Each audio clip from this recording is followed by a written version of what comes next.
Assalamualaikum warahmatullahi wabarakatuh. Alhamdulillahirabbil alamin wa bihi nasta'inu ala umuri dunya waddin wa ala alihi washabihi ajmain amma ba'du. Bismillahirrahmanirrahim.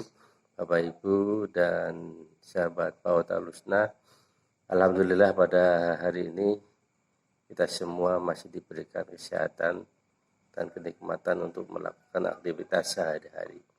Baik, sebentar lagi kita akan menghadapi dan menyambut bulan Ramadan. Tentunya bulan Ramadan datang, kita harus senang agar kita selalu mendapatkan keberkahan di bulan Ramadan. Tetapi bagaimana ketika Ramadan dan kita punya anak kecil? Atau bagaimana menyiapkan Ramadan untuk anak-anak?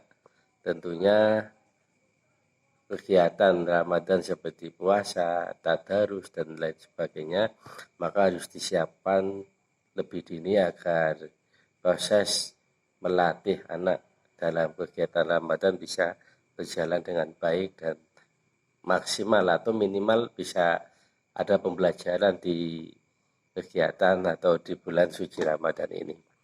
Nah, baik, karena momentumnya adalah Ramadan, maka ibadah yang wajib di bulan Ramadan adalah berpuasa.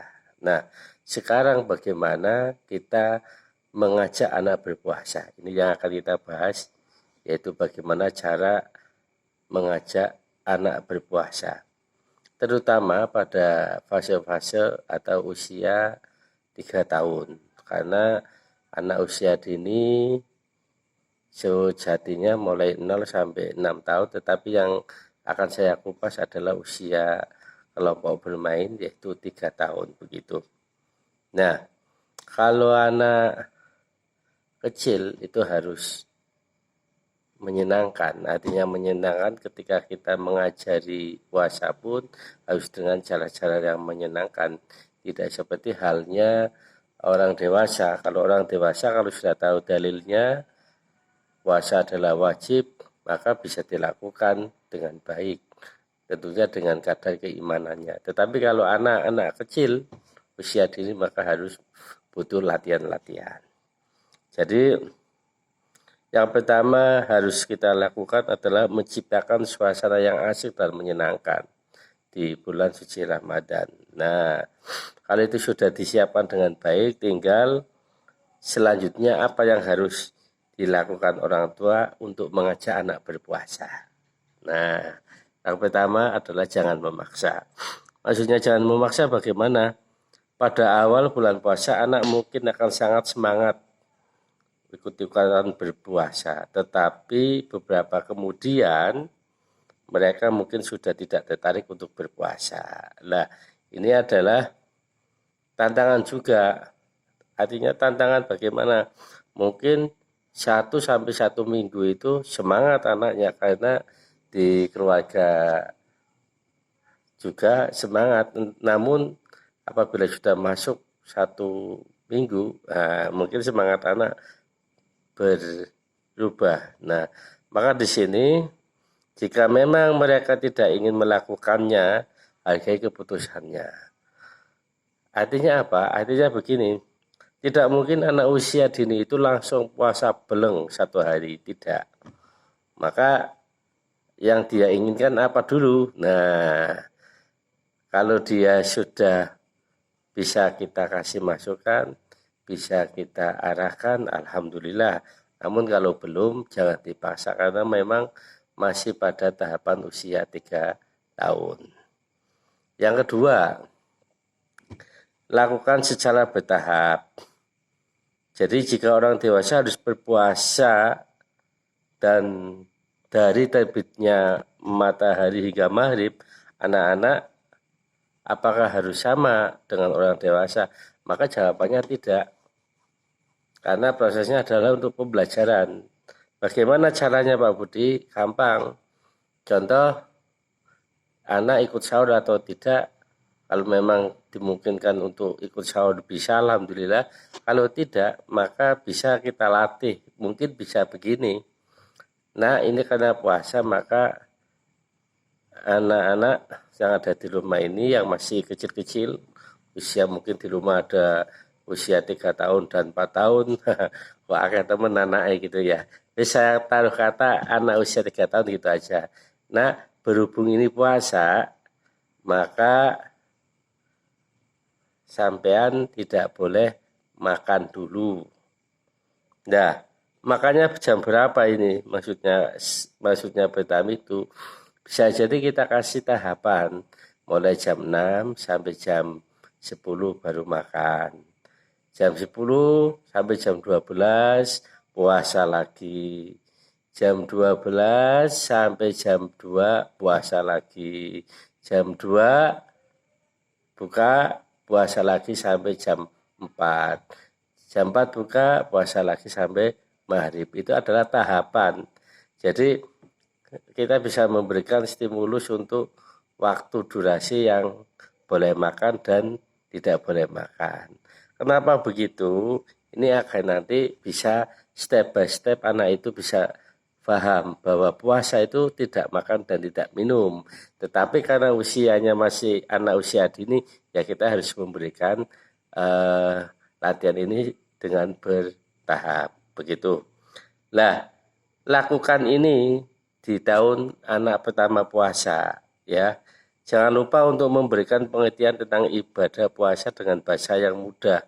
Bisa saja tarawih, bisa saja tadarus, bisa saja tadarus di rumah atau di musola, di masjid. Bisa saja juga melatih belajar anak di rumah. Nah, jadi ini adalah amalia-amalia yang ada di bulan suci Ramadan. Yang paling mudah adalah tarawih, kemudian tadarus, begitu. Yang ketiga begini ya. Yang ketiga adalah memberikan pujian. Jangan lupa setiap kali apa yang sudah dilakukan anak dan itu positif, maka dikasih reward atau pujian. Nah, pujian itu bisa verbal, bisa yang lain, bisa jadi sebagai umpan saja.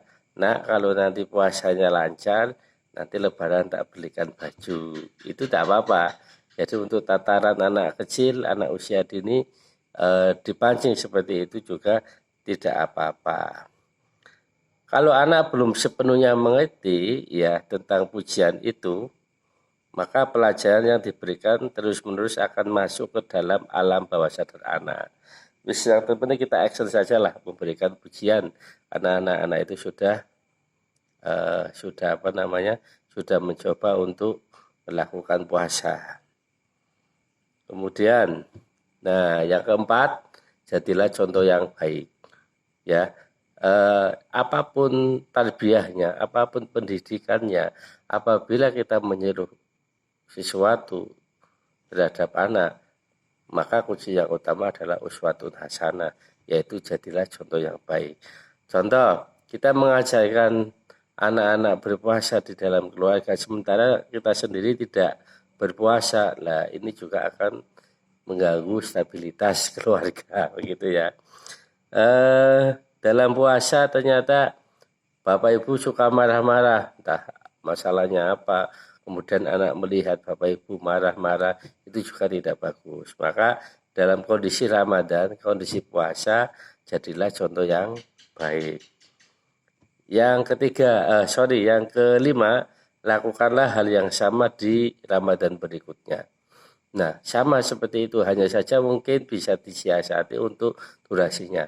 Kalau tadi tidak boleh makan selama 2 jam, bisa dinaikkan 1 strik. 3 jam sekali makan, setelah itu puasa lagi 3 jam makan, setelah itu puasa lagi sampai nanti pada waktu maghrib baru makan bersama, tidak apa-apa. Kenapa ini harus dilakukan hal yang sama di Ramadan berikutnya? Ini adalah sebagai bentuk urutan proses pembelajaran anak ketika latihan puasa. Jadi tidak apa-apa, kita lakukan saja supaya stimulus ini atau latihan-latihan ini juga bisa berkontribusi baik untuk pribadi anak. Nah, kalau anak itu sekolah, biasanya mendapatkan kegiatan, buku kegiatan dari sekolahnya. Yang di sekolah PAUD itu ada kegiatannya juga. Jadi puasa kalau ya dicontreng. Nah, tentunya kita juga harus memberi pemahaman kepada anak, puasanya anak-anak dengan puasa orang dewasa berbeda. Kalau istilah dulu adalah puasa beduk begitu. Kalau ini tidak ya, puasanya anak berbeda ya. Ini hanya untuk latihan saja. Dapat saya simpulkan untuk mempertajam kajian pada malam hari ini, yaitu bagaimana cara mengajak anak berpuasa. Yang pertama, dilarang memaksa atau jangan memaksa. Yang kedua, lakukan secara bertahap, step by step. Yang ketiga, memberikan reward atau pujian. Dan yang keempat, jadilah contoh yang baik. Kelima, lakukan hal yang sama di Ramadan berikutnya. Terima kasih, mudah-mudahan yang sedikit ini bermanfaat buat kita semua. Amin amin ya robbal alamin. Tetap semangat, jaga kesehatan baik-baik. Mudah-mudahan kita dipertemukan Ramadan. Amin amin ya robbal alamin. Seperti biasa, mari kita berdoa kepada Allah Subhanahu wa taala untuk guru-guru kita, untuk orang tua kita, untuk anak kita, untuk anak didik kita, untuk seluruh warga Indonesia. Mudah-mudahan diberikan kesehatan dan virus corona segera hilang, segera pergi ke bumi Nusantara ini. Al-Fatihah. A'udzubillahi minasyaitonirrajim. Bismillahirrahmanirrahim. Alhamdulillahirabbil alamin arrahmanirrahim maliki yaumiddin. Iyyaka na'budu wa iyyaka nasta'in. Ihdinas siratal mustaqim. Siratal ladzina an'amta 'alaihim ghairil maghdubi 'alaihim waladdallin. Al-Fatihah.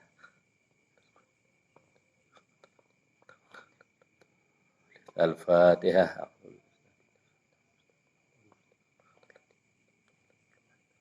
Terima kasih. Mohon maaf lahir dan batin. Assalamualaikum warahmatullahi wabarakatuh.